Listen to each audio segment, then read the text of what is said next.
actually comes out.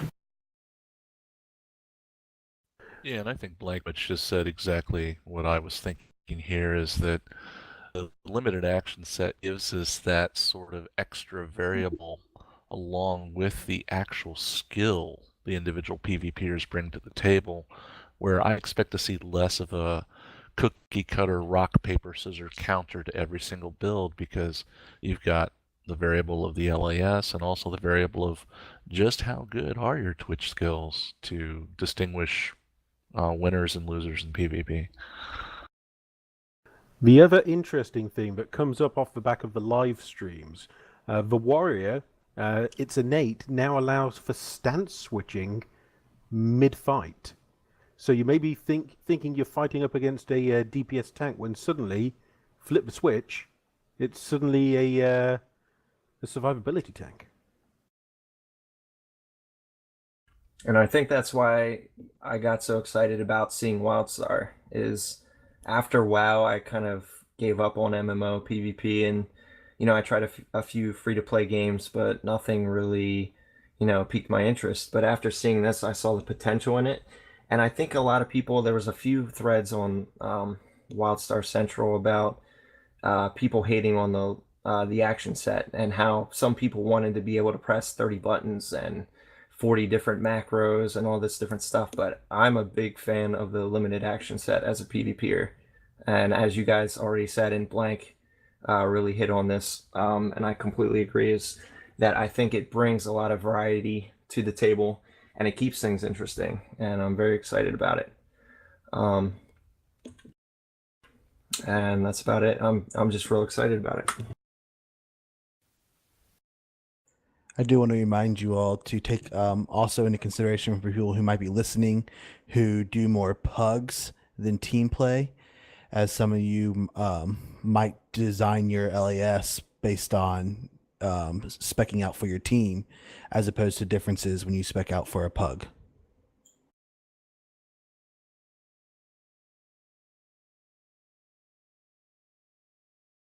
Oh, so I long think as you go ahead, go Zach. ahead, Ara. No, you go, Ara. I'll pick. With the Era Robo, I think that with this most recent stream or the Warrior stream where we got to see the AMP system and we see the possibility of hybrids, I'm thinking that if you're looking for kind of a support slash solo slash jack of all trades build, the game really will allow for that. So I think if you're looking at strategic group PvP, I think you are going to see people, going, neck deep into one area. But I think that for those that are out in the world on a PvP server, maybe doing a little bit of solo stuff, and and that's one of the great things about PvP server is that with every sound, your heart starts to beat because you just wonder what's coming. Is that a stalker coming or whatever? So I think people will spec toward solo when they're soloing, and they're going to solo toward group when they're grouping. I know that sounds trite, but I love the fact that I saw hybrids in there as an option, because that's one of the ways I've always enjoyed playing. And I know a lot of people spend a lot of time on their own, and I think this is really, really cool how you can do that. That was a topic of conversation that we had about. I don't want to talk too much about PvE, but to keep it in the PvP realm, a lot of people think I'm going to do one of three things. I'm going to do damage, I'm going to soak damage, or, I'm going to heal. It's kind of interesting, and I'm looking forward to seeing more about, because we went over the AMA on the Warrior, about being able to support people around you and manipulate, I think it was like armor or something, give it to other people, or use some of yours, or sacrifice some of yours to give it to others. Like, that's not a thing. We've seen games that say, hey, you can bolster yours, or give yourself a boost, maybe raise some health, but being able to manipulate those other variables and do it as a support role makes again, going into like something like a battleground, you could go in by yourself and decide, I'm not going to do damage. I'm just going to support everybody around me. I'm just going to sit in the back and I'm going to peel off of healers or something. It just opens up a lot of exciting things to see, where the different metagames start to evolve. And I really expect to see a lot of turnaround, because what may work well for 1 week, when people realize, exactly the intricacies, how it's happening, why it's successful, people are going to find counterplay very quickly, and that's what's really exciting. I agree. And there's a YouTube video out there called Perfect Imbalance. It's by Extra Credits. And it was actually Scooter, I think, at one point had tweeted this out. It might have been on his personal account. But it does talk about how the community or of players tend to naturally work out their own balances. When there's an imbalance where something's working, how the community tends to kind of gravitate toward a way to finally counteract that, and then something else becomes popular that people can't figure out how to counteract. But I thought that was really it's a really good video if you haven't seen it. But it's pretty Pseudo just linked it in chat. It's outstanding, and anyone that really cares about video game balance should really watch that video and check out that article.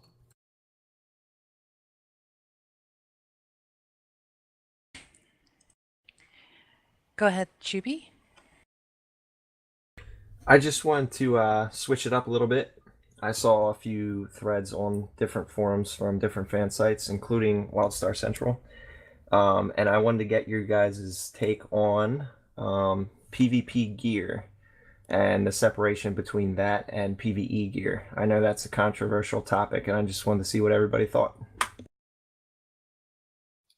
I'm mostly a PvE player myself, although since I'll have the support of my guild in this game, I'll be on the PvP side as well. But, as somebody mostly from the PvE and raiding side, I'm definitely glad to see it, because otherwise people are going to simply look at the stats across the PvE means of getting things and the PvP means of getting things, and they'll do whatever is most efficient. And we've seen this before, where you have PvPers showing up in raids who aren't used to that environment, don't really know what to do, how to be effective, but they're there because they're fishing for a particular piece of gear, which, because of how it was itemized, is better than what's supposed to be the PvP gear. So I think it's best if you just make it really obvious. Here's the PvP stuff, here's the PvE stuff, and let people get appropriate rewards for what they're participating in. I'm just a little nervous about this, unless they've put anything else out, and I haven't seen it. And we really do look. The last time they mentioned anything about the separation, the one thing that made me nervous was they were going to separate the gear within 90% variance of each other. So if I'm doing endgame, let's say war plots, I would be able to go into a endgame raid and be 90% effective, was the numbers they had put in the article. There was some speculation around that. My only concern there is that if they're gonna do something along those lines, 90% is kind of a high number. I'm hoping that they make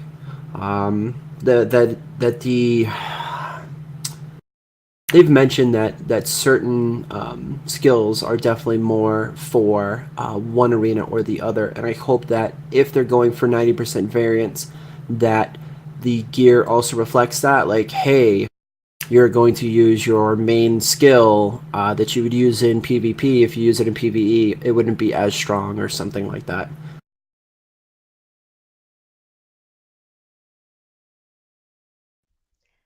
I have pretty strong feelings about like the crossover between PvP and PvE gear. As a hardcore raider, I do not want to have to grind up PvP rank or PvP a lot to get a piece of gear, because it's close to whatever piece I need in a PvE raid.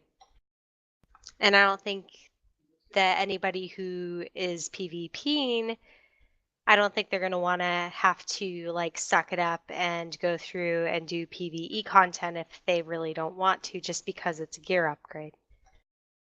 I agree And with I just Callie. think of like in WoW, I think it was Burning Crusade, that it was pretty bad, where a lot of people were getting weapons from PvP and taking them Mhm. into raids, and they were pretty comparable to what you could get in a raid, and that's why people were going through and grinding out up all this rep and points and whatever to buy these weapons. Yeah, I kind of agree, and I think that there's always that pressure that you have to do whatever you can to sort of get your quote unquote gear score up. And if it's 90%, I mean, 10% is, I guess once you get to, bleeding edge, that's pretty substantial. But if say you finished your rating for the night and you didn't get the boots that you wanted to drop, I mean, the potential is always there to just go PvP. And I guess on one hand that's a good thing, but it also kind of adds that added pressure. Kind of also going back to WoW, you saw people doing stuff that they didn't enjoy, like looking for raid just to get some piece of gear to fill in there. And I worry that there's going to be that pressure from guilds to do whatever it takes to get your gear up to snuff, for lack of a better word. I'm not a huge fan of PvP, PvE crossover. I come from a pretty hardcore raiding background myself, but I also really enjoy PvP. Maybe not so much arenas, but I remember going into arena um, in another game and going in my full rating tier set and just melting face in that without having to worry about grinding any PvP gear. And I didn't really think it was fair to the people who were only just trying to grind up for PvP gear and weren't top tier rating and that sort of thing. So I think those parts of the game sort of should be separated, especially when it comes to competitive stuff like arena or raiding. And people should have to just start from the bottom, work their way up so they can learn as well. And so it's less frustrating for everybody else involved. And that's a great point. I really think that is huge in games. Just to touch on what everybody else was saying, I'm a huge PvPer, and in WoW, at one point I had to do a bunch of raids to get a fist weapon, and it just would not drop for my monk at the time when Mists of Pandaria first came out. And that was just the most annoying time. I was not having fun, but I needed to do this to be competitive in arena, and it was just not fun. So I really think that they should, just if you want a PvP, go PvP for all of your gear. If you want a PvE and raid, go raid for all of your gear. That's a great point.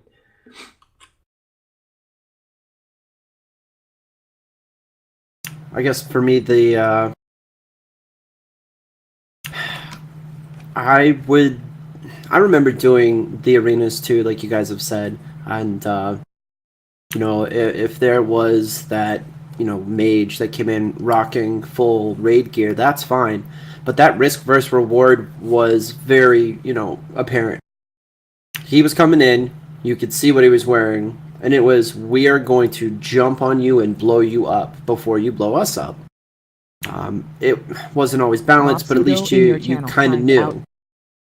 So when it comes to that, I guess I'm really hoping that risk reward is something that they're really looking at. Like, hey, you want to wear one and the other, you're just going to be less effective. I don't know if 10% is enough for me, I guess is really what I'm saying. I kind of like having just the looking for the best in slot as it is. I'm sure you guys remember going to those sites or talking to your theory crafters and being like, okay, what do I need next? This is what I have. What has the next best stuff? Oh, somebody said something on the stream. I'm not gonna mention that until it's confirmed, but it looks like the number is potentially 80 to 85, and then I'm actually good, and then I'm actually done talking. If that's real, I'm gonna go see if that's real. So yes, that's what I wanted to say, that if there was a bigger number, then I was much more comfortable. Awesome. Thank you. And then also to touch on what Nim said, I think it's also great for PvPers that want to jump into raiding. Like he said, it's a good starting point to start from the bottom. You don't want to jump into raiding and think that, hey, you know, I got awesome PvP gear. I can jump into raiding and down this boss instantly. You know, I'm primarily PvP, but I've been an MMO gamer for quite some time, and I know how, you know, intricate raiding can be. And I know that if you don't know the fights and if you don't know how to PvE, it's definitely not something you want to jump into right off the bat.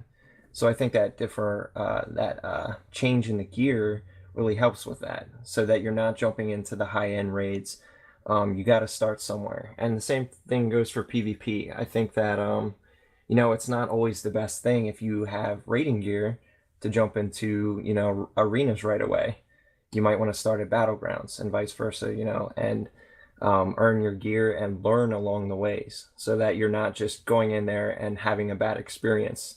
You know, you're starting from the bottom, you're learning, and you get better with your gear. As your gear goes up and your character gets better, you're also learning, whether it be PvP or PvE, you're learning about the raids, or you're learning about what different specs or, you know, abilities different classes can use against you in PvP, so that it's a gradual process along the way. And that's definitely the best way to go about handling that.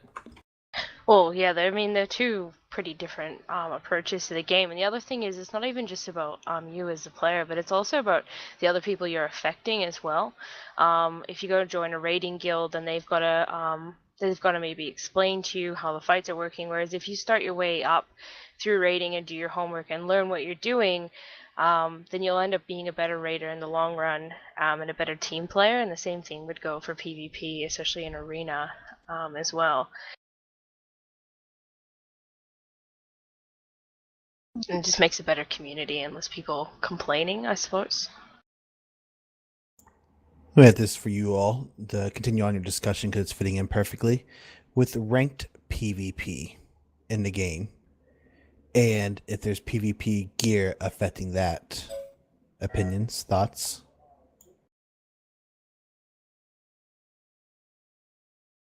Well, certainly, I mean, again, looking at this from outside the PvP community, but looking at SWOTOR's example, one of the best things Wildstar can do to excite the PvP community is get the ranked PvP in early, get the leaderboards up, and so that people can play against each other and watch themselves go up and down the leaderboards, because that really spurs people on to do more PvP.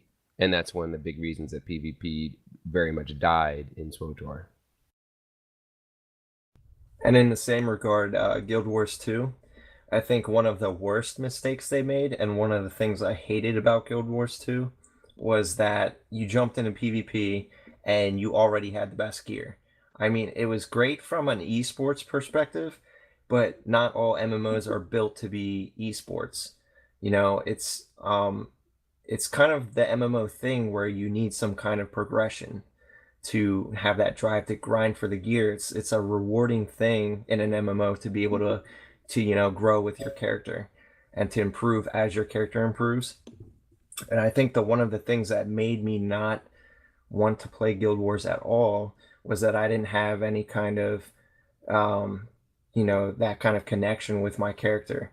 I didn't, you know, I just jumped into PvP. I had the best gear, and the only thing to work for was, you know, a little aesthetic thing that, you know, okay, now I have a purple robe, now I have a shiny purple robe or a shiny red robe. Like, it wasn't enough incentive for me to keep going into PvP. And even though it was fun action-based PvP in Guild Wars, it just wasn't enough of a progression system to make me want to keep playing.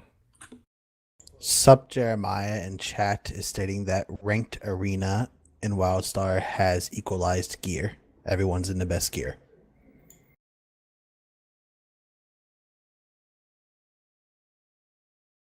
Is that true? I don't believe that to be true at all. I think that's just a hypothesis. Yeah, A plot I don't twist, remember he said. seeing that. Yeah, I have some real concerns if that's the case, because from a esports standpoint, I think it's okay. From like League of Legends, there's, you know, you have runes and you have you know, other things, and that's a MOBA, but that's, you know, that's a huge esports game, and everybody needs to be on a somewhat level page to be in that competitive scene. But in an MMO, you want to be competitive, but you also want to have some kind of progression to it. And I think that if it is all, standardized, that, I didn't even see them have any kind of post saying that they were going to be big on esports. I love esports. Don't get me wrong. I think it's one of the best things that happen to gaming because it puts it on a bigger scale, and it lets other people get into it because it becomes a spectator sport. But also, I feel like it takes a lot out of the drive in an MMO if you're just handed everything right off the bat. There's no incentive to keep going. Okay, I have a better looking sword, but it really isn't making your character any better. You're not improving with your character. So, I mean, that might just be my personal opinion and preference, but that's how I kind of feel about it. I think the MMO and esports it's a misnomer that is really concerning to me. I mean, I've been and worked in the esports scene for a long time, from Counter-Strike, Quake, Call of Duty, you name it. I've covered it. I've done journalism, traveled the world to different events, covering pro players across multiple games. And the one thing about esports is that you don't build a game for esports. It doesn't just happen. Developers don't just randomly make this happen. The games are made and then the community makes it happen. If the community is there and if the game can support it. And I think that's one of the pitfalls of Guild Wars 2, where Guild Wars 1, it kind of had this kind of competitive esports scene, and then they tried to, I don't want to say stovepipe it into Guild Wars 2, but they kind of assumed that would kind of translate, and it really didn't go that far. I mean, you might say that there's a competitive esports scene for Guild Wars 2, but it's so small. I mean, you compare it to pretty much any esports scene, and it's almost non-existent. I mean, WoW had its moment as an esport. WSVG, while it was running, hosted a bunch of WoW tournaments, but overall, that came and went. I mean, BlizzCon hosted a few WoW tournaments, but overall, this is very, very small-scale stuff. I just think overall, as a genre, MMOs are not conducive to esports because, as was previously mentioned, esports needs some type of level playing field for it to be competitive. I mean, that's how it works. That's how sports works. That's how esports works. And no matter what you do, PvP, PvE, RP, decking your house out, your house out with the coolest thing, there has to be some kind of progression in an MMO. Generally, that's how it works. And those two concepts are at, different ends of the spectrum with each other.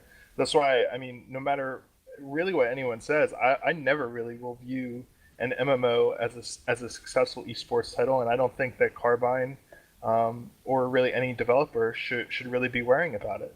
I mean, if it happens, if there's a small niche that makes it happen, then great. But it's really, I absolutely don't believe that MMO developers should be devoting, significant time and resources to it.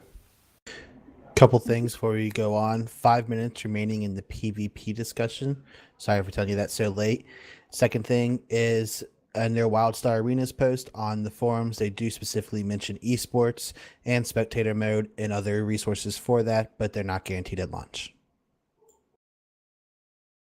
Yeah, and I completely agree with you. Like, as you were saying, I've been following competitive gaming for a long time, and I've, participated and been a spectator and all that. And I agree. But yeah, like I was saying earlier, I definitely think there needs to be progression, and it needs, like you were saying, I think it needs to be taken as an MMO first and as its, foremost priority.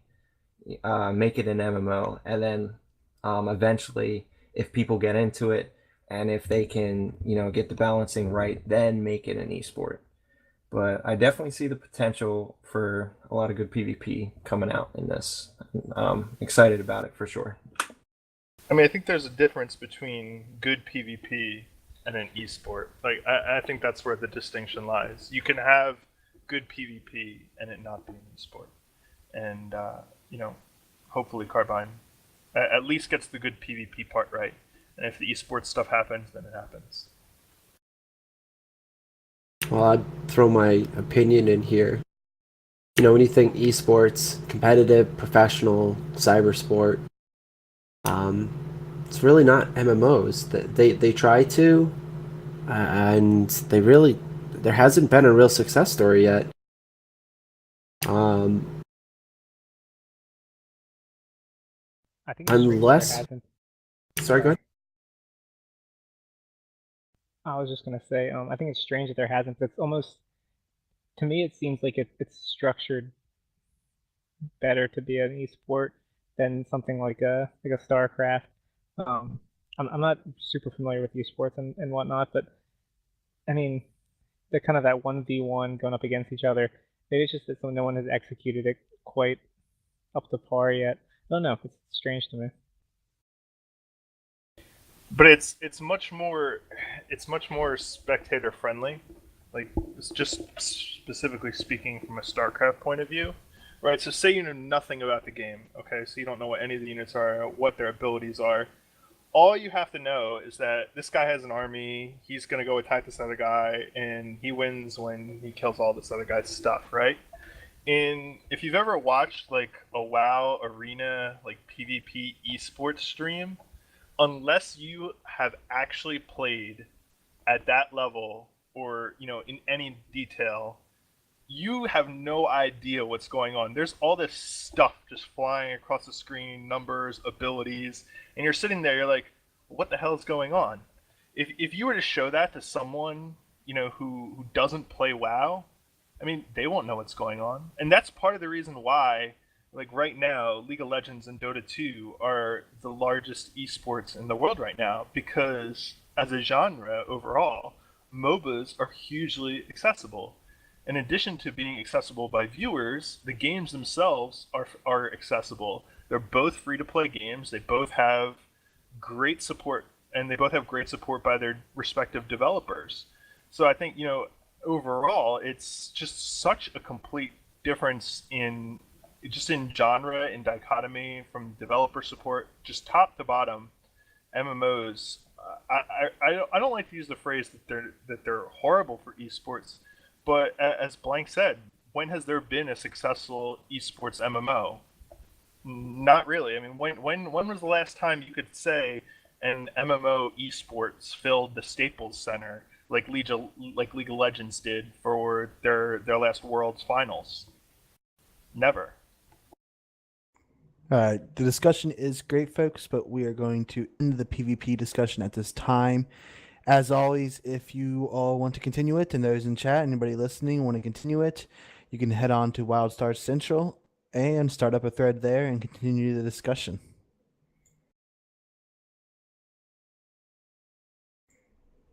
Are you alive, Pseudo? There you go. I was just about to say, and that is how you end a PvP discussion. Yes, it is now time for us to move on to our next topic. Do you want to introduce it, or do you want me to, JK? I can introduce it. I have fun with it. Excellent. We will let him introduce it again. We're just going to bounce back to for the start, allowing you to go through me, and then after that, we will let you all go nuts on an open floor. All right, we're moving from one hot topic to the next one, from PvP to PvE. And we do have a requested topic for PvE of the daily, weekly quest, should they be there.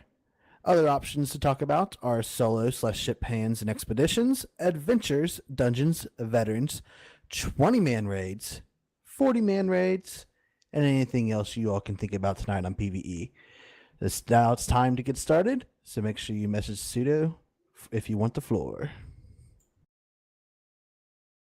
I will point out the requested topics came from the people who are currently watching the Twitch channel on Late Night Dominion. So, you know, don't think that you guys are being ignored. We are paying attention to your topics, your questions, etc., and you can have your say. Okay, Avid Guru, I will let you have the floor to begin. Yeah, I think that dailies, weeklies, that sort of thing, I'm really not interested. I wouldn't be surprised if we see some of that, but I really hope that it's very, very minimal, if it's there at all. If you look at WoW's announced latest expansion, they've even said that they're cutting down on the number of dailies. Mist of Pandaria basically was a huge cluster of dailies at the end, and you had to do dailies just to open up more dailies hubs.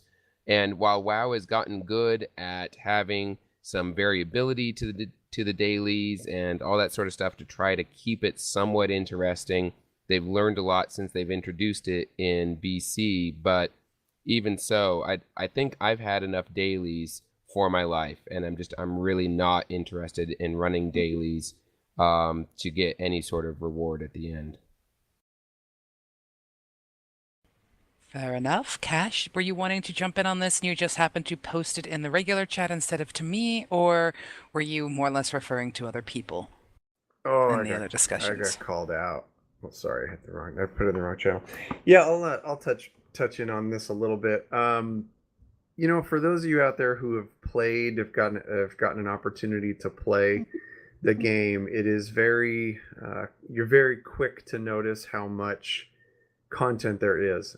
There is a lot of stuff thrown at you at any one time. As soon as you're running around in the world, there is tons of stuff to do.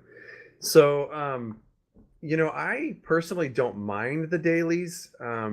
It does add another chore for you to do, and I think there already is plenty of stuff in the game world to do, and I'm sure, you know, there's with the stuff that they're going to be releasing and giving us more information on in the days and weeks to come, we're going to see that there is not a lack of content. As Avid was saying, I am not a huge fan of dailies either, but I also don't think that it could hurt. I know there's a lot of people out there that are. It just happens to be one of those pieces of content where if you are interested in it, you're going to do it. If you're not, you're not. I just, you know, I'm not so sure how I feel about exclusive rewards for it.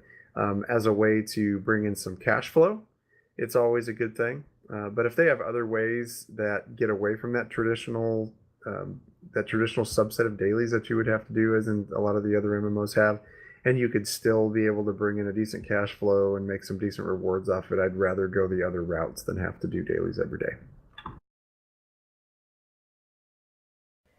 I now reach across the boundary of our discussion and reach through the ropes and tag in Blank. Oh. I'm going to say some mean stuff, and then I'm going to open up an even bigger can of worms, so I hope you guys are ready. Dailies should not be Dailies are filler content. If you guys remember, dailies first came out. Yeah, they put some rep in there. Yeah, they made you feel like you were doing something worth a shit. But you were either a raider doing rep to get into or get more gear. You were doing it because it was an extra easy peasy friggin' half an hour's worth of gold. And it was bullshit. Dailies are filler crap content that when, I'm not going to say lazy, because that's not the case, but when it's just like, you know, they need more money, and we got to give them some crap to do, and it doesn't actually have a goal. It's nothing but filling in a crap pie, and I'm not cool with that. They have their place. Like I said, if it's part of an attunement for something awesome down the road, I'm all about it. But putting in random places for dailies just because you can't give me a cool enough story as I go through a zone, or to progress the story forward, you will see sad faces from me everywhere. Now that I've said that, and I'm sure somebody will comment on that, I'm going to throw it out there, but I'm not going to talk about it because I think I just woke everybody up with that. We also have open tagging to discuss in PvE. I'm just going to drop the mic and walk away. So the dailies and open tagging. I'm done. Oh, poor Arrow. You are next. Yeah, I don't know how I follow up crap and a crap pie, but yeah, it's weird to me because I don't really know what I did prior to doing dailies. I guess I just kind of derped around, farmed gold, did whatever. But like you said, I mean, all that dailies really are just glorified gold farming. And it gets to a point where you feel obligated to go and do that. In terms of the open tagging, I don't know. That'd be interesting. I'll be curious to see how it affects healers. I haven't heard anyone address whether, you know, the healers get credit for healing someone. I'm assuming they'd be in a group, but say, you know, you're doing some sort of open world content, how does that happen? So I'll be curious to see how healers deal with that, and also how's it going to affect if someone's kind of just almost ganking your kills. I mean, I'm not sure if like a high level comes by and just kind of swipes at your target. I think a developer may have addressed this at one point, but I'll be curious to see how that works. Go ahead, Wolf. Now, I could be mistaken, but when it comes to dailies, I am thinking that somewhere, sometime, I heard or read that on your housing plot, you can change plugs that will give you different dailies, the ones that you pick. So, for example, if there's certain things you're going for, you can change your housing plug that will unlock different things for you to do. So you're not just at the mercy of what the game puts on your screen saying these are your daily quests for the day, but as a player you can choose, and by obviously unlocking plugs or however that works in the game, you can unlock. Now this may not just be PvP, so there could be PvP dailies, there could be different dailies, but and again, feel free in chat if any of you heard that, but I'm almost thinking somewhere along the line that I heard quests, like daily quests, could be related to the housing plugs.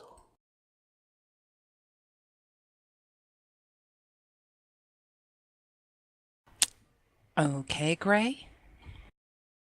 Yeah, I was just gonna say that dailies can be cool. The thing is, I think WoW really beat the shit out of all of its player base when they made dailies the requirement more than anything. I mean, when you hit the max level in their last expansion, it was time for dailies. It's just how it was if you wanted to progress. So if you make dailies something optional and something that you can do by choice that isn't required for anything really, besides something cool that you want to get that isn't something you have to get, that can be one thing. And then as long as you spread them around, like make a rare NPC that offers a daily that is hard to find. Like don't just pepper 50 of them in the capital city at the end of the game. Because, I don't know. The way I see dailies is I see it just as like one of the many other different kind of systems. If you make it required, then yeah, it becomes depressing and blah.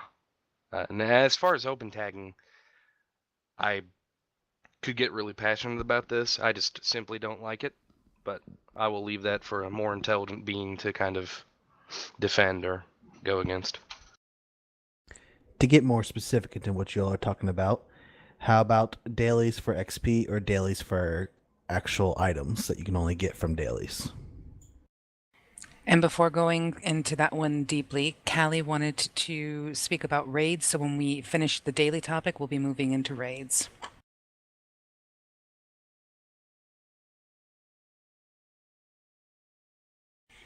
Go ahead, Juby. Yeah, just real quick on dailies.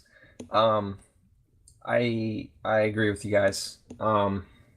They couldn't be more boring, really.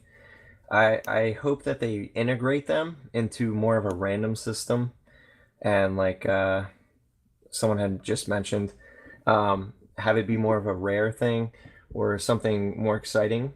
As far as like PvP or raiding goes, maybe say go down this boss or go complete this raid, and have it more integrated into something that someone's more focused on doing. So if you're a PvE player, have it more involved with raiding, or if you're a PvP player, maybe go, complete a few war plots, or find someone in a high level zone and kill them in world PvP.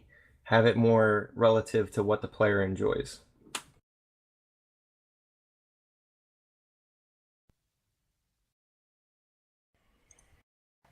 Go ahead, Blank. I will tag you in yet again.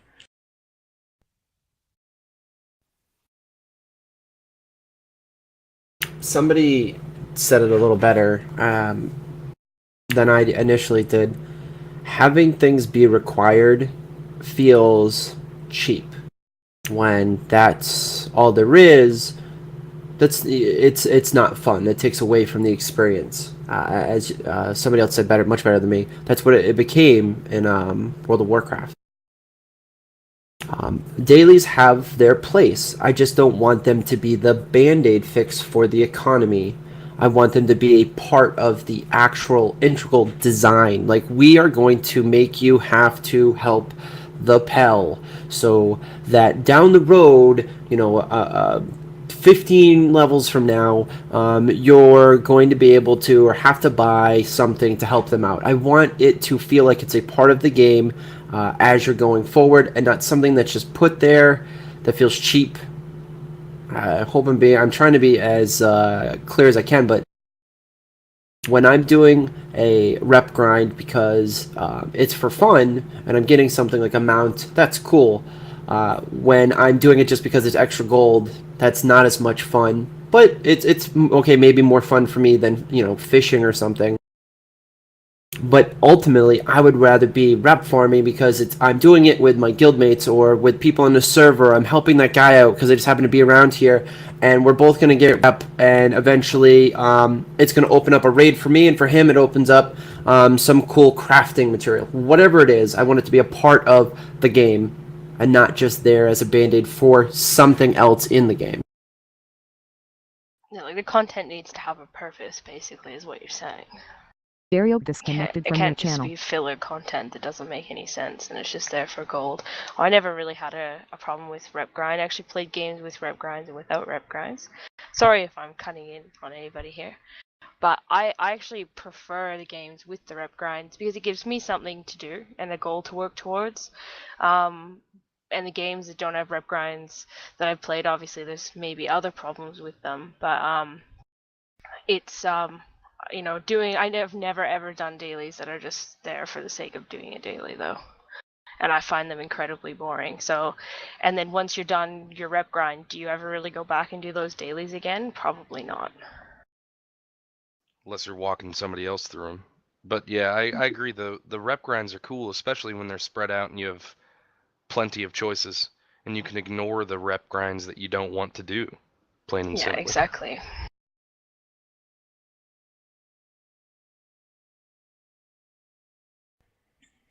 Does anyone want to add anything else about the dailies before we migrate in topic? Yeah, F them.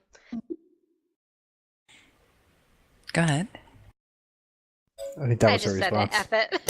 Oh, I I don't thought like you said them. I have one. So, my ears are apparently clogging up. I do apologize. I feel like everyone's kind of the same mindset here, and we're all like F them. So F them. You didn't hear that, right? I heard a little bit Sadly, of that. heard something, but that's okay. My husband's in the background. He's like, yeah, F them. Some of them are cool, like the really gimmicky ones where you get to jump into a turret cannon and just spray and pray. But, the ones where you have to run around an entire zone and pick up glowing things on the ground, yeah, that's slash wrists.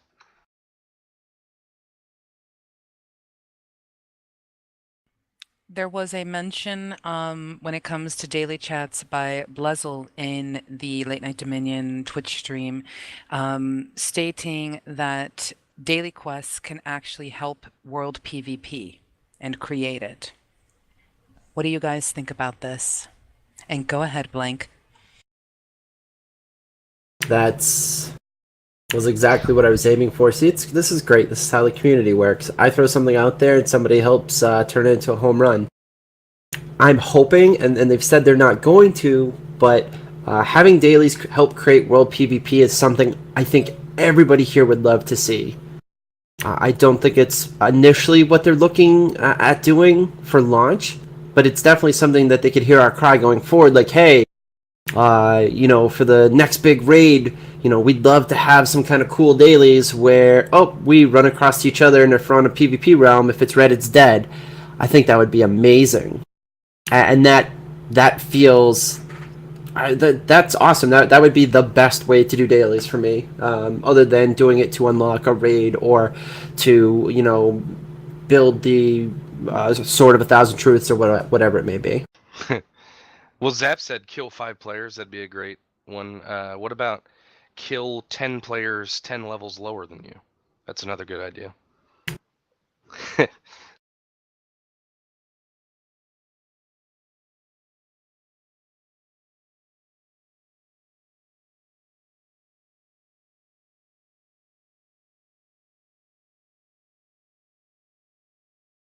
As much as I really want to comment on this, we will migrate into another topic. Although there was a message sent to me through Twitter now, it seems people are finding other ways to contact me to get themselves known, to make mention about the daily quests, and anything that has variance, because you guys were talking about content that has variance, and since we are discussing PvE, do you believe that variance is something that needs to be a part of the game, or do you guys think that something can be repetitive and still be fun?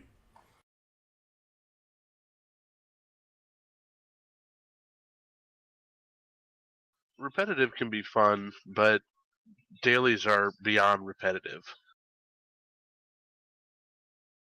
I like group content that's repetitive. Like, I really enjoy doing dailies, even if, or not dailies, sorry, bad word. I really enjoy doing dungeons where you get together with 4 of your other friends or whatever the dungeon number is, and you go through and kill like bosses you all know how to kill, but you're doing them together, and maybe it's not the same other 4 people that you normally play with, and you kind of just talk through it, and it's kind of more of a social thing than doing a daily social or a solo. Sorry, I can't talk right now.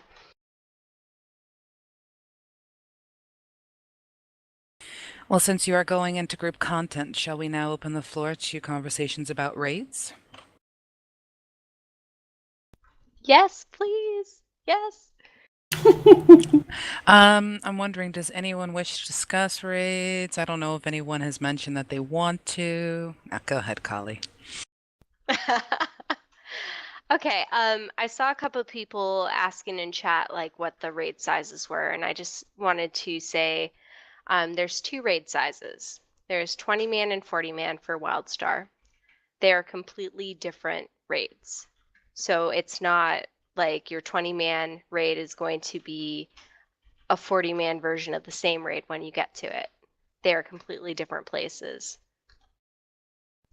There are not different difficulties that I know of. So, like WoW and SOTOR have like your normal mode and then your heroic or nightmare mode.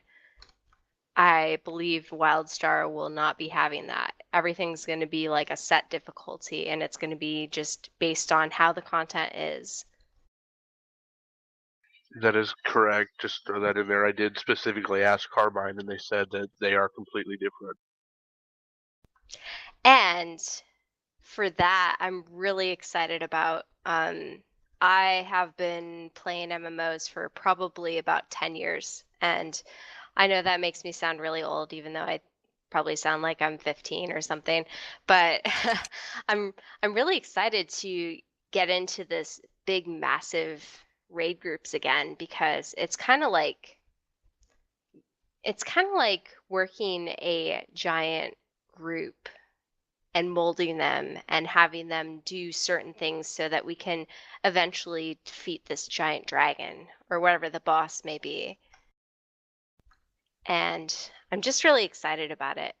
And I'm thinking about vanilla WoW a little bit and how we had attunements, and I'm wondering if they're going to have attunements for Wildstar. I wouldn't really be against them because I think it's a barrier for entry, but it also is kind of fun to do it because you don't have to do it over and over again. It's one of those things like once you do it, you're done, and it's kind of something that usually takes a lot of time, and you get a great sense of accomplishment from it once it's completed. I will pipe in here and state that there has been mention in a recent interview with Brett, the lead dungeon designer for Wildstar, who made mention that attunements would be required for raids, and that has been mentioned. I will share the link for you so that you can check that out as you need to. Or I should say, as you have time. See, I'm actually pretty happy about attunements being a requirement, and just coming from a lore perspective, when you can go through some of that content and you get to learn what the backstory is behind the area of the world that you're going into when you're going into a 20 or 40 man raid, that brings me back to the WoW time. Brings me back to vanilla WoW, and it also really plays into getting yourself into the game, not only into your character and not only into the things that you're doing with a group, but also from that lore perspective and being able to just learn about the world that you're playing in. So I'm really happy about the attunements, and it also kind of brings in a little bit more of that hardcore feel that we seem to be getting from Carbine in regards to a lot of the content that they're putting out. It does seem to me that they are catering a little bit to that old school, and I like that a lot. I was wondering what you all thought about with the 40-person raids. How different that's going to be from back in vanilla WoW. In vanilla WoW, a lot of people look back at that and say, "Man, 40-person raids, they were a complete pain to run. Just forget that." But if you think about it, they were a pain to run because, a quarter of your raid was AFK, a third of them didn't know their rotation. There were just so many people new to the world of MMOs. And now that we are this much farther down the line, and many of us are fairly experienced raiders and can handle some really tricky and complex situations and dances, how do you think that's going to affect the 40-person raid? Do you think it's still going to be just as much of a pain to put together? Or do you think that as a whole, the community is better conditioned now to do this sort of large-scale raiding? I will let Sang speak, and then Cav wanted to add into this discussion as well. I think, sorry. No, I was going to say as well as Nim. So basically what we're going to do to make this a little easier, because this is a topic that is a lot easier to respond to when someone asks a question, just go ahead and speak with each other. You do not have to go through me. Although if you want to, I won't say no.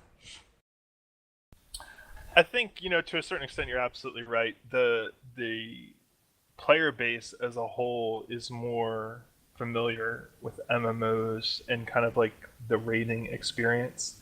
I think more than anything, because we haven't seen raiding on this scale before, that might be something that people are going to have to get used to. Because even if you consider yourself like a hardcore WoW raider right now, or a hardcore Rift raider, or a hardcore SOTOR raider, like whatever game that you play right now and that you might raid in, and you might that you say you're hardcore in, that whatever that group composition is, it's quite different than having 40 people. But I think that overall, people are going to be looking for that challenge, and that kind of leads into one of my thoughts around attunements and just general how Wildstar raids are going to be. So I'm a huge proponent of skill basically being able to be shown. I really hate raid fights and just overall, raid bosses where, you have one guild who clears it, they put up a YouTube vid, and literally everyone else just does the same thing. They're standing in the same spots, just pressing the same buttons, and then suddenly everyone can kill the boss. It's just that easy. And that's really bothersome to me. So, the idea of attunements, of a grind, of working to get into raid, absolutely, I'm all for it. And then one of the mechanics to Wildstar raids, which I don't think was previously mentioned, was kind of like this this randomness to the raids. So it was stated that, 1 week the raid boss might spawn ads that deal damage. The next week the raid boss might spawn ads that heal him instead of doing damage. So this kind of like rotating, somewhat random fight mechanics really puts a wrinkle in kind of the traditional MMO strats where, all right, the boss goes here, then we stand here, and kind of this completely scripted out boss fights, and this can really add to the raiding experience from both a skill perspective, in so much as it's not just about getting 40 monkeys, so to speak, to just all do the same thing. All 40 of your people really have to be on the ball and pay attention and do whatever it is they need to do in that given week. And then from a longevity standpoint, because the raid is changing to a certain extent every week, you know it's not going to be the same. So it's not like, oh, I have to go fight this boss a million times. I have to pull him in this same way every time. This is like my 50th time doing this. So this kind of variability within the raid fights, I think, is going to be something that we really haven't seen before in raids, and is going to be very, very interesting, along with kind of the whole 40-man dynamic. One of the things I did mention on top of that is that the telegraphs are going to be different. I believe they said that anyways. But along with more the 40-man rating, I was one of the officers in vanilla that had to run the 40-man rating, and it's not just getting 40 people together. It's getting 10 standbys if people can't sign up, or people leave. 40-man rating at that time wasn't something like you would find, in WoW today. You got 25 guys, and you usually have a set time.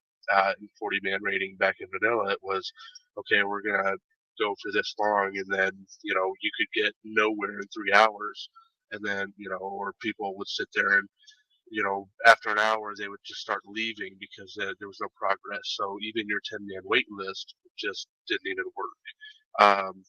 And while I'm hesitant to do 40-man rating again simply because it was a headache, it was also the most fun I had simply because you had these massive characters that you were fighting, these massive bosses. The 10-man rating in WoW is just it's not the same as having 40 people running around. And it was, in my opinion, just more fun. It's something on the attunements was that the attunements, in vanilla, we had in my guild, we had the main tank, the one that always got geared first, was always the first one to offer up his time every single day he was on to work on attunements. So things like that is, you definitely get known in the community. Attunements, not just for your guild, but helping other people do it, really helps build a sense of community, in my opinion. And the one thing with the 40-man rating that I was thinking, though, is that, it was mentioned that it was new back in vanilla WoW. So at this point, though, Wildstar is definitely geared more towards people that enjoyed vanilla WoW. That 40-man rating is something that people are looking for, and Wildstar is trying to fill that niche. And it just, I'm hoping that they can also fill the niche for more casual players, because that will give them all the better. But it might turn into, we probably wouldn't have so much problems simply because it seems like there's more larger guilds in here, but smaller guilds may end up merging simply to fill 40-man raids like they used to. So that's all I had to say. I'm really up for 40-man rating. I missed out on 40-mans in my WoW career, but I did a lot of 25-man and 10-man rating, and I also ran a very large world versus in Guild Wars 2, and running a group of people that large and organizing with alliances is far more of a headache than I could ever possibly imagine a 40-man raid being. So I'm game. But it does take a lot of coordination, but I think the result at the end and the reward of doing it at the end with such a large group of people, and most of them being your friends, hopefully, is a lot more, it's just more fun to do it that way in a large group. I mean, a small 10-man group is a lot of fun as well. But with the raids being different for 20 and 40 man, that'll make it a lot more fun as well, because you can have 2 different raid groups or 3 different raid groups. So some guilds might be running that, and then everyone can converge together for 40 man raids as well. So it gives not only your guild but also players a different platform to play on as well, and sort of thing. But yeah, we're really game for 40 man raids. So yeah. Sort of lost some of my points there waiting. Well, I will chime in with a question from a viewer. Do you believe that people should have to, say, complete tier 1 rating before being allowed into a tier 2 raid? Sort of a gating mechanism. I think it's more opinion based on that. In my opinion, the latest in Mr. Pandaria, they did it to where it was semi. You kind of needed the gear for it. Back in vanilla, which Wildstar really seems to be pulling from. you did need to complete that more so to kind of rank up your fighters or your players so that they learn more, simply because it wasn't just gear, it was the fights got more complex as you went. I wanted to throw in that I'm not too worried about tier 1 to tier 2 if you make the gating mechanisms the fight themselves. So you bring in an undergeared bunch of people who can't make the damage before the boss enrages, or whatever it is, you need to be geared appropriately with also the skill to be able to attempt the challenges in front of you. So hopefully that is the gating mechanism, and we don't have to put in an artificial one like a tier 1 to a tier 2 sort of a deal. Well, the other thing is like in order to gain the gear that sort of gates you to completing the next boss fight, you have to kill the boss below that. And I think to catch up from, say, a previous expansion or something, that's one thing. But I think when you can kind of cheat your way through an expansion, it sort of ruins the raiding scene a little bit, and it sort of ruins a bit of the community there, and everything just sort of becomes this drop in, abuse everybody, and drop out and get your gear, and then move on. Whereas when you actually have to work with another group of people in order to get your goal and get your gear, so then you can move on to the next boss and actually participate in the progression, I think that's also a huge community supporter as well. I think that completing tier 1 before tier 2 is kind of a mentality from maybe 7 years ago, where people weren't very experienced with the raid scene. They didn't know that you shouldn't stand in fire, and they didn't know like how to avoid boss damage. And nowadays we have a lot of people that are just more aware of mechanics, and you're able to bring in an undergeared person into a new fight, and they're able to just kind of adapt to it. And I think it's just kind of shows you that they're a good player. I don't think you necessarily need to make that a requirement, especially if you, as a guild, have like maybe your tier 2 content on farm. Maybe you can bring in some new players that haven't seen it at all, and just to challenge them, and it's not going to prevent you from completing the fight. And you can really kind of just throw them out there and see if they can adapt to all the different mechanics in the fight and see if they're good. Elitist. Could you all Sorry. clarify? Could you all clarify for listeners what tier 1 versus tier 2 would even be in Wildstar? How would they even tier it? Well, tier 1 would be the first raid that is released. And then typically tier 2 is when they do a new content release in a game. So assuming that there's going to be a 20-man raid and a 40-man raid. Let's assume that the 40-man raid and the 20-man raid have the same gear. So that would be tier 1. So say after launch, like 6 months later, 3 months later, whatever it is, they release a new raid. And it's going to be slightly better gear. And that's going to be your tier 2 gear. So tier 1 versus tier 2 is going to be that very first raid that comes at the beginning of launch versus the new content raid that comes like 3 or 6 months down the road. Also, a 20-man raid might be something like in Vanilla WoW, they had Zul'Gurub. That was a 20-man raid that was more for story and gearing you up for the 40-man raids. Along with that,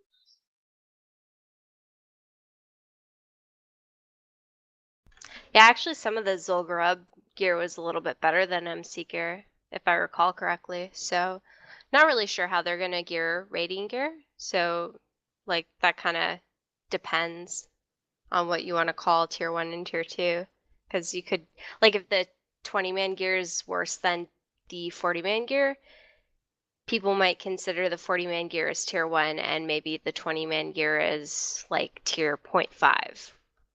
Exactly which what I was they just going did to say. have, yeah.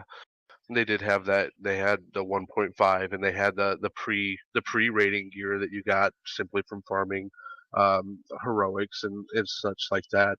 The one comment I wanted to make about the rating then versus now is add-ons. The amazing things that people do with add-ons now has made it so much easier.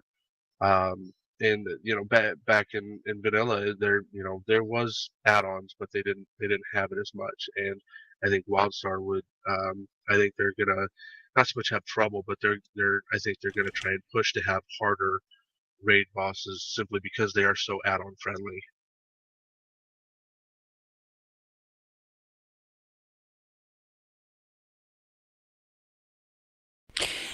A slight topic of conversation has come up inside the chat, which is not visible to the viewers currently, so I will bring it up here. There was a question asked about if there's been any discussion about drops in terms of actual class-based armor sets versus, say, multi-class tokens for armors via vendors or things like that. The only information that I am personally aware of is a discussion that was had with Brett about how they didn't want to do badge systems. Would you guys like to address the potential for options available since they're not wanting to go that route?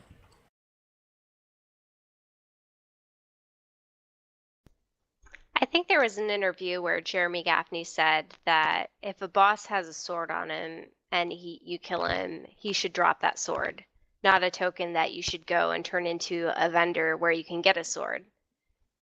And I really like that mentality, not just because it, I don't know, it just doesn't seem very realistic, kind of breaks down the immersion a little bit.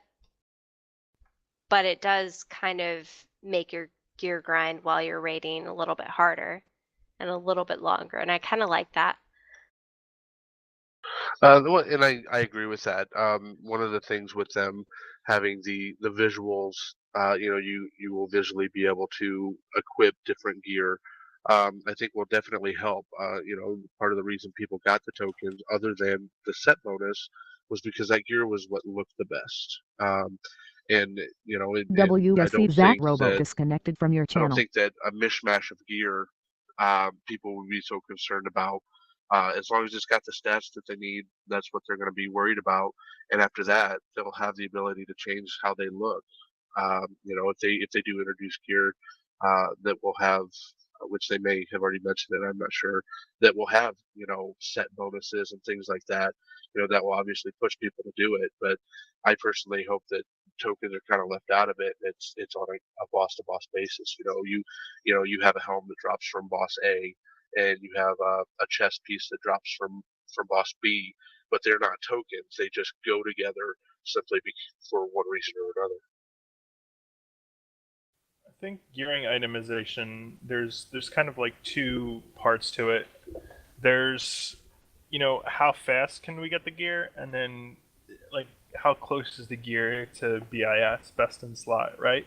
So if the gear isn't that close to BIS, if it's got, if you need to grind 4 pieces to get BIS in one slot, Mob Havoc Aru then disconnected from your generally channel. speaking, there should probably, whatever the gear mechanic is, it should be a little bit skewed to allow you to get a little bit more gear quickly. Personally, I'm not a huge fan of like this ability to get a lot of gear quickly and then you have to basically hack it all together to get BIS. I think you should have to do some work to get BIS gear. It shouldn't just be, oh, I just picked up every piece of gear off the boss, so now I'm fully BIS. But generally speaking, I'm more partial to kind of a little bit slower gear grinds, where it's like, okay, yes, I picked up this armor. This armor is basically BIS. Okay, maybe my weapon isn't 100% BIS. Maybe I have to, maybe put like something in it to make it the absolute best. But it's kind of like two sides of the gearing coin. It's going to be interesting to see kind of the approach that Carbine takes, especially with the action combat and kind of like, I don't want to say the randomness, but the dynamic that they're aiming for within their raids. I don't want to like pin labels on the raids and the end game content, because we really haven't seen really anything with regards to that content or heard much about the gearing. But my guess is that I would hope that they might lean more towards kind of like a slower gear grind. and one where you're not like working super hard to gain 5 pieces of gear just to gain BIS in one slot.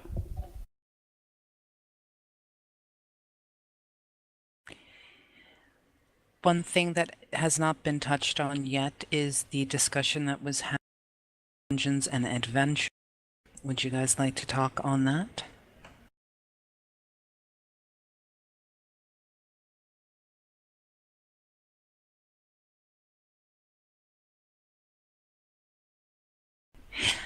Dungeons and Adventures. Apparently I broke up. Can you hear me now? Well, I'll throw, just for those who may be watching who may not know, and just to be clear, there's different tiers of how you're going to be looking at PvE content. So you have your solo, your ship hands, your expeditions. Your next are your adventures. Those, I believe, are all things you can do by yourself and or do with a friend. Then there are dungeons, veterans, and then your 20 and 40 man raids. And you were talking specifically about which one, Pseudo? Dungeons and Adventures. I don't think that they've really talked too much about adventures, other than to say there is this PvE endgame content named Adventures, and it is some type of group content. As far as dungeons goes, I believe they had pictures a long time ago for I think it was called Stormtown Lair or something like that, and those dungeons seem to behave similar to like 5-mans in WoW or Flashpoints in SOTOR. So my guess is that they'll be your intermittent group content, and you might see those more for I don't want to say casuals, but good ways for people to progress, as they're leveling, to get gear and to do like group PvE content, as they progress through the game.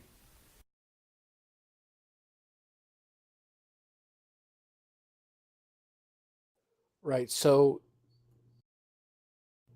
in the game, in fact, this was also just talked about by Brent in the video with Mizpah, the MMO Buff interview, where he clarifies that there are 4 dungeons in the game and 6 adventures.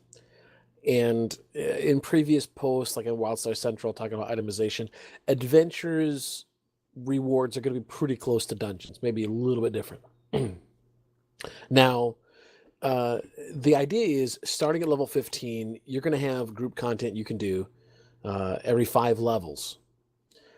And while exclusively running adventures and dungeons all the way up to cap is not the most efficient way to level, it certainly is doable, and it's definitely something where you can definitely gear up by doing that. So I think as far as adventures go, we haven't really seen one, with the exception of the little sneak attack video, the Vine that Frost did. But honestly, we don't really know a lot about how adventures work. There's this choose your own adventure element we've seen kind of hinted at, but it is full group content, five player content you can do while leveling, and then of course at cap, there's also now veteran versions of these to help gear up for raids.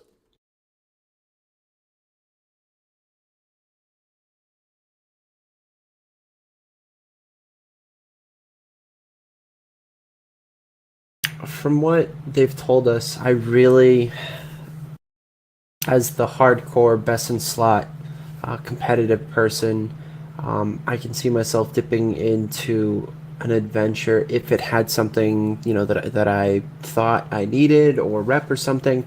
But just the way they've described it, it sounds like it's more about immersion. It's one of those things that I definitely can see myself doing on some downtime when I'm bored with farming or whatever. 5-man content, strategic elements, more strategic than a dungeon. Decision making and pathfinding are the focus. So it's not about race to kill a boss, or at least that's how it's sounding. it's sounding more like you're going to go on some sort of game-led adventure, haha. And it may take up to 2 hours. As a hardcore trying to rush through something, that's it sounds like one of these cool features that are going to give you more about the game and also have potentially rewards in there, because they're saying some adventures will have veteran modes. But it's one of those cool features that I really enjoy, that is for everybody, whether it's something you really, really enjoy, really getting into the immersive part of the game, or, you think maybe at the end of, I don't know, your adventure that you get something cool, so.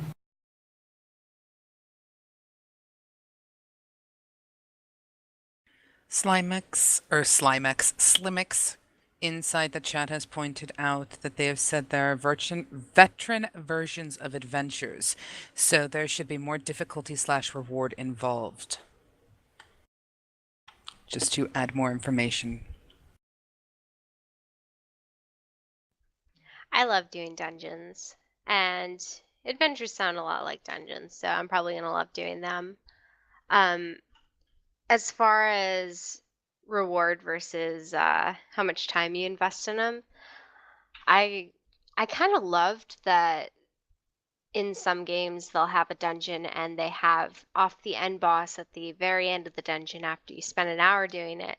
It has a like 0.5% chance to drop this super awesome epic that actually is on the same scale as some of the medium level raid gear.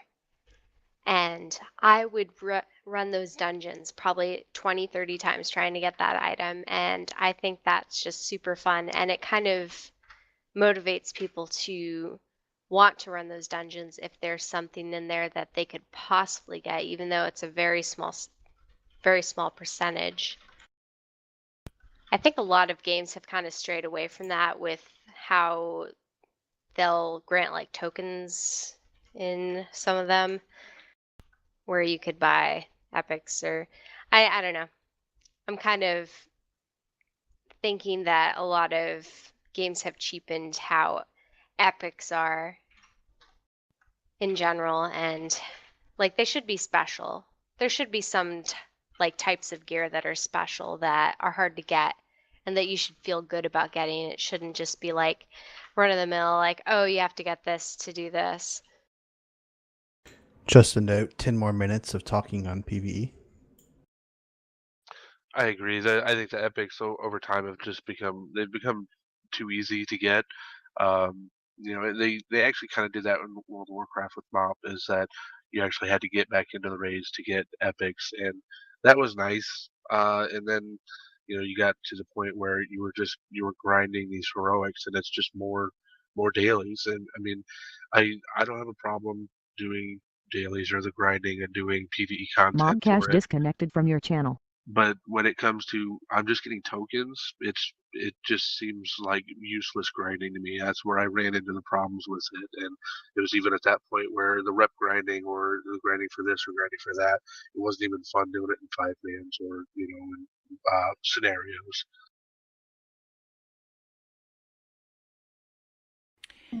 I am going to chime in now, point out there are many topics that we have not addressed yet, but we also recognize the time. I'm going to turn to JK and state, JK, would you like to open the floor to mention all the other stuff for people to have any final says, topics, etc., so that we don't keep people here until the wee hours of the morning? All right. And there will be more town halls in the future. To save everyone's sleepy little eyes and all the Sandmans coming in for the night. The rest of the topics we did have for tonight that we're going to open the floor up to obviously involves the social aspect of the game between guilds, circles, and towns versus housing, which also would have followed into opening the floor to housing as well as role-playing after that. So I believe we're going to finish up tonight, as if I understand correctly, Pseudo, with just opening the floor to all of these topics for final discussion. Yep, this is basically your chance to take pretty much, I would say, any topic that you want to have a final say on, speak on it. We will be obviously having future town halls. Don't think that this is the end. And as a reminder, before we move into the next part, the EU town hall is going to be tomorrow night. So I open the floor. I say, don't even bother whispering me. Have at it. You've got a lot of open topics. What do you want to say? I just wanted to chime in real quick to follow up. I was mentioning that I thought I heard somewhere where you got daily quests from your housing plot. Frost actually mentions that in the housing dev speak at about 152, where housing plugs are a source of dailies. So that just kind of, again, just to wrap up my thought on that, I knew I wasn't going crazy. I knew I heard that somewhere. So switching out your plugs can switch your dailies. I just wanted to toss that out there. Now we know why you've been so quiet. You've been I know. researching. Dear Carbine, please, please, please, in the future, consider giving us not just war plots, which are little fun destroyable battleground thingy whatevers. I've said this, and most everybody gives a huge thumbs up. I would love to have a guild housing plot, a guild hall that people can visit, that we can do cool stuff on. I think it's such a cool idea. I don't expect it to be in for launch, but I would love for them to consider that in the future, to be like, hey, we're going to go check out Residence's, guild hall, and it has their world first kill of a boss and their war plot, rating for the first season, or all of that sort of stuff is there. I think that would be cool, and it's different because it's not your PvP war plot that's going to get blown up or whatever else. It's going to be something that will be a social feature. So just a thought. Here, Just here. just something to add to that. Don't they have is there something called circles in the game? I don't really know much about them, but it'd be cool Yes. to have guild housing type thing for circles as well. Circles are basically if you're in a current MMO, it's you have a raid channel that everybody you raid with is in, or you have just a channel that you create, and that's all that circles are is basically Okay. a systematic way for them to do that. You do have housing kind of quasi instances too, so with a guild house you could tie in a cool renown reward as well with that.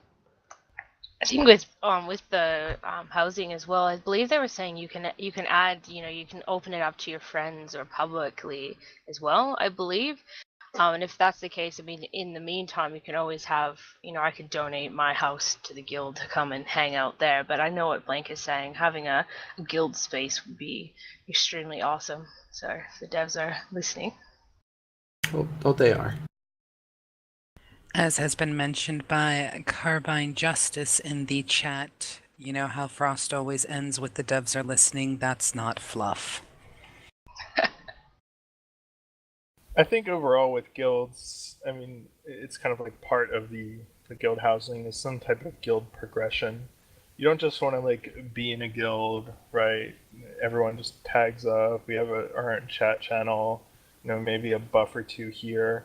You want to feel like your guild is actually working towards something, whether it be in war plots, whether it be in some type of like progression system. I think Guild Wars 2 had some pretty interesting guild systems. They had, different buffs you could get, different things your guild can work towards to, whether it be PvE, PvP, really whatever it is. But it just made it more interesting than, oh, hey, here's your guild chat, guild tax, whatever the, really standard normal features is. So I think kind of guild progression is, at least from my perspective, and I think a lot of people would agree, is pretty important to kind of keep your guild motivated out in addition to, all the normal stuff that you might do, PvP, PvE, role playing, whatever. Lothic. Sorry, go ahead. Just somebody in chat said, if there's guild housing, what incentive would people have to work on their own house? The point that I'm putting forward is it would be if there were cool rewards, like, you killed this boss first on your server, then maybe he drops a little, plushie that you could then put somewhere on your guild thing. That would be, I don't know. I like to throw this out there because housing is such a cool addition to an MMO, and I just see the social aspect of how amazing the community is, and how, I would love to be like, hey, I'm gonna go to check out this other guild's, guild hall and see their stuff and their own sort of, whether they're from across the pond like EU, I can see their achievements and whatever they want to present to the world as themselves in the actual game world. For some reason, I think that's just such a cool idea. I'm sorry. On housing, like, I mean, your own personal housing, that's where you've got so your own things, and there's you have little daily stuff that you've got there, but you wouldn't necessarily have that for the guild, or you'd have that on a guild scale. So you'd still have incentive to have your own house, opposed to having your guild house. Your guild house would be like what Blank said, place it for your guild to sort of show off its own accomplishments, and then your own little private housing plot is for you to do whatever you want to do with it.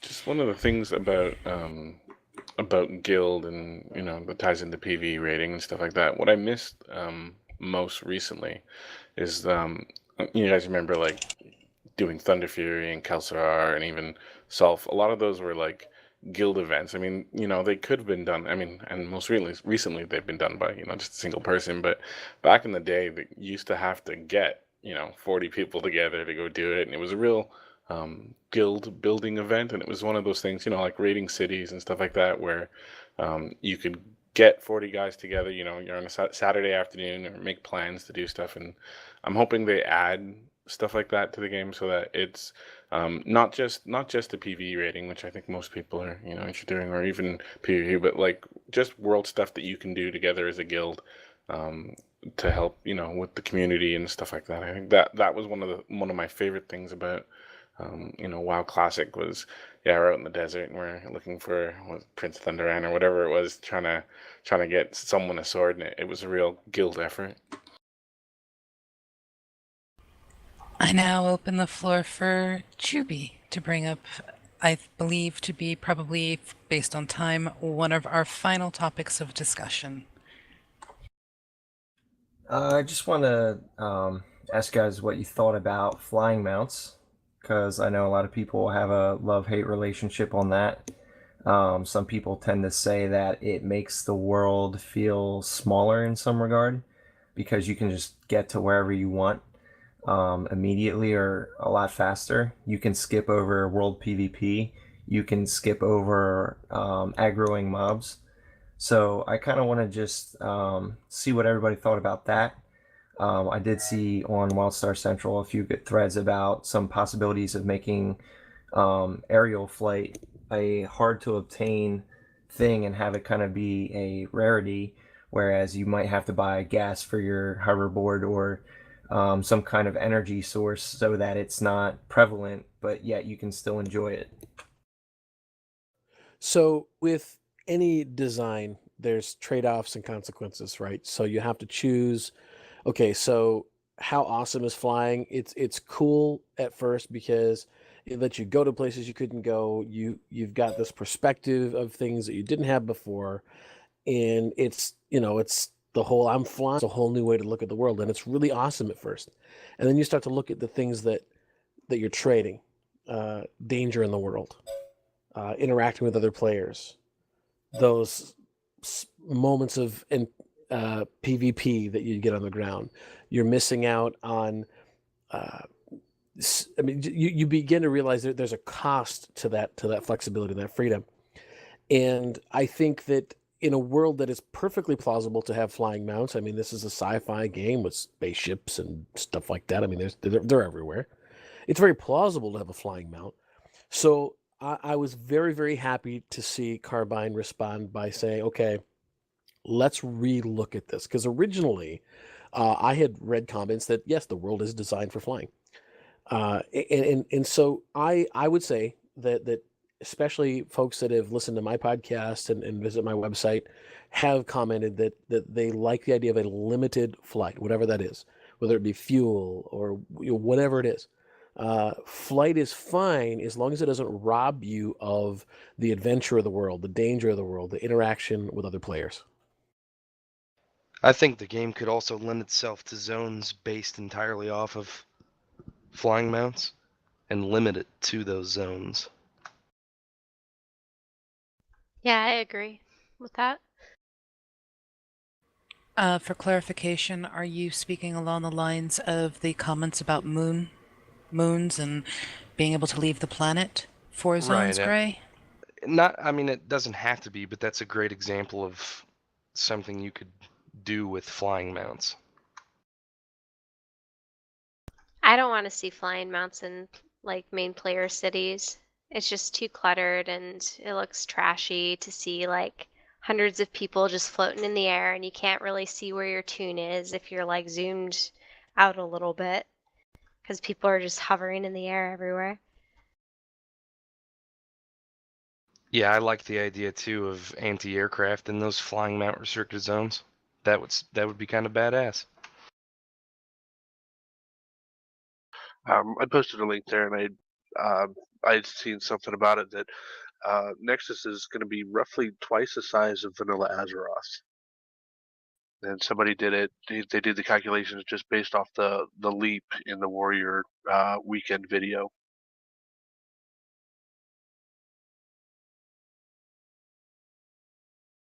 They had mentioned that, and they actually had a Carbine rep step in, or a dev come in and said that that it's roughly 400 kilometers squared, and Azeroth Vanilla was roughly 80 miles squared, which is about half. So I mean, at some point, I think flying mounts is going to be something that could go well.